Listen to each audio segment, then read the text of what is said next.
Kematian adalah satu tahapan misterius yang pasti akan dihadapi oleh semua manusia. Dalam menyikapi kematian ini, sejumlah masyarakat di dunia memiliki caranya sendiri, termasuk dalam memperlakukan jasad yang sudah tak bernyawa. Di Indonesia, ada yang menerapkan cara yang terbilang unik yang sudah dilakukan sekelompok manusia secara turun-temurun, sesuai dengan ajaran adat istiadat dalam peradaban mereka. Dan berikut On The Spot telah merangkum 7 pemakaman unik di Indonesia.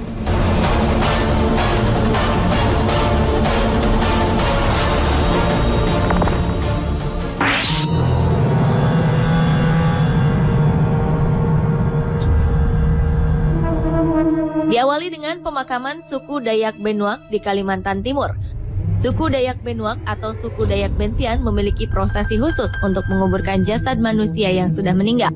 Uniknya, kuburan ala Dayak Benuak ini berbentuk seperti kotak yang menggunakan tiang sebagai penyangganya atau digantung dengan tali. Ini bukan kuburan permanen, karena kotak-kotak berisi jenazah ini akan kembali dibuka setelah beberapa tahun. Nantinya, tulang belulang yang ada di dalam kotak tersebut didoakan dan dipindahkan ke dalam kotak mati permanen. Konon, pada malam hari, di desa Dayak Benuak akan terdengar nyanyian-nyanyian pemanggil arwah. Upacara pemanggilan arwah ini pun diisi dengan upacara bentian yang diselingi dengan tarian dan mantra-mantra berbau mistis.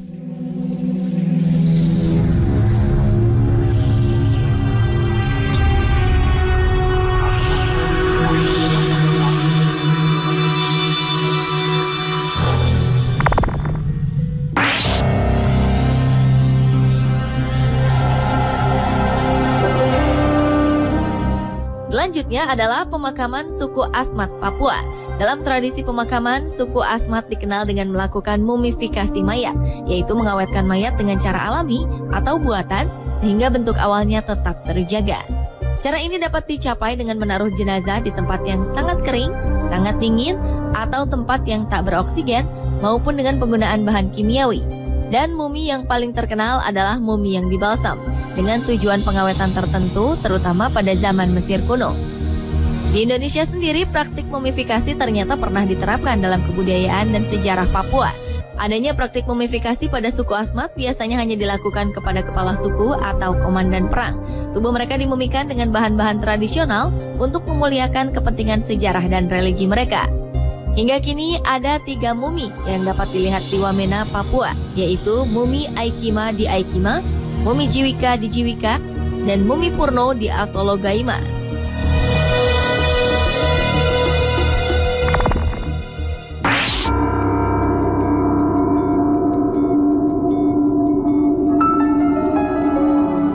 Berikutnya adalah pemakaman leluhur orang Minahasa, yaitu Waruga. Semula, kuburan batu yang disebut Waruga oleh masyarakat setempat ini tersebar di berbagai tempat di Minahasa, sebelum akhirnya dikumpulkan di suatu tempat di desa Sawangan. Satu hal yang unik dari Waruga ini adalah mayat yang dikubur di dalam batu semuanya akan hancur, termasuk tulang belulangnya yang berubah menjadi abu tanah. Di dalam satu waruga berbentuk persegi dengan penutup berbentuk segitiga yang diberi hiasan ini, bisa dimakamkan 5 hingga 6 orang dengan posisi duduk meringkuk seperti bayi dalam kandungan. Posisi jenazah harus selalu menghadap ke utara. Konon hal ini untuk menandakan bahwa nenek moyang suku Minahasa berasal dari arah utara.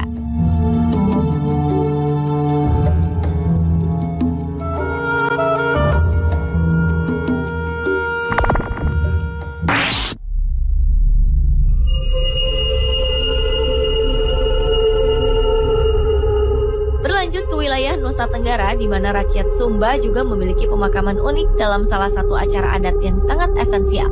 Jenazah akan disemayamkan di rumah adat dengan berbalut kain tenun ikat sebelum dikuburkan.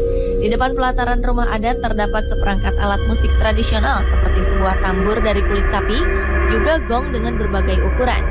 Para pelayat perempuan dipersilahkan bergantian masuk ke dalam rumah adat sambil diiringi musik.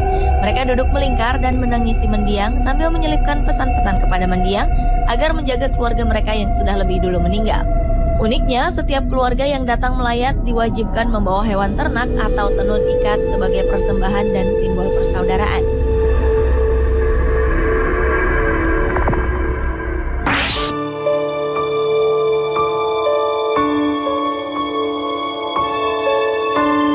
Pemakaman unik di Indonesia lainnya adalah pemakaman Raja Imogiri di Yogyakarta.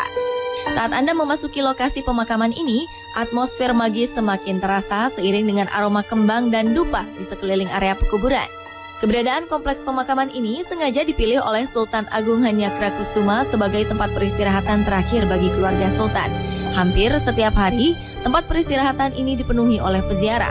Tetapi tak sembarang orang bisa masuk ke dalam kompleks makam Raja-Raja Imogiri ini, karena ada beberapa persyaratan khusus yang harus dipatuhi. Antara lain adalah dilarang menggunakan alas kaki, perhiasan emas, membawa kamera, dan harus berpakaian khas Jawa.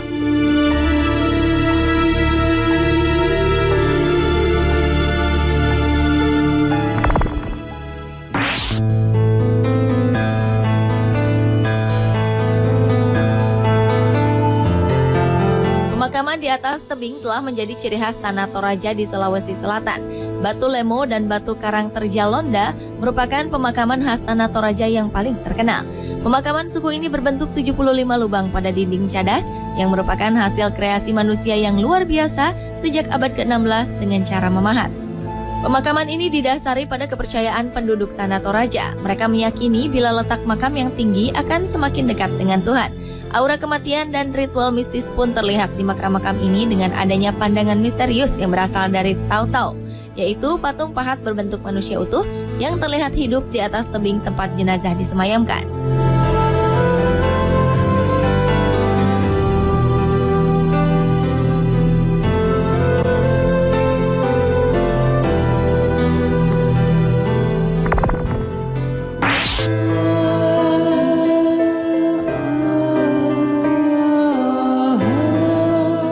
Pemakaman unik di Indonesia selanjutnya adalah pemakaman Ngaben di Bali.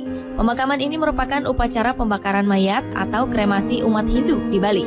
Intinya adalah untuk mengembalikan roh leluhur atau orang yang sudah meninggal ke tempat asalnya atau kepada kehidupan mendatang. Biasanya upacara Ngaben dilaksanakan oleh keluarga sanak saudara dari orang yang meninggal sebagai wujud rasa hormat seorang anak terhadap orang tuanya. Upacara ini biasanya dilakukan dengan semarak, tak ada isak tangis. Karena di Bali ada suatu keyakinan untuk tidak boleh menangisi orang yang telah meninggal. Karena menangis dapat menghambat perjalanan sang arwah menuju tempatnya. Dengan upacara arak-arakan dan megah, jasad orang mati diarak menuju ke lokasi pembakaran. Puncak acara Ngaben adalah pembakaran keluruhan struktur, lembu atau vihara yang terbuat dari kayu dan kertas beserta dengan jenazah. Api dibutuhkan untuk membebaskan roh dari tubuh dan memudahkan reinkarnasi.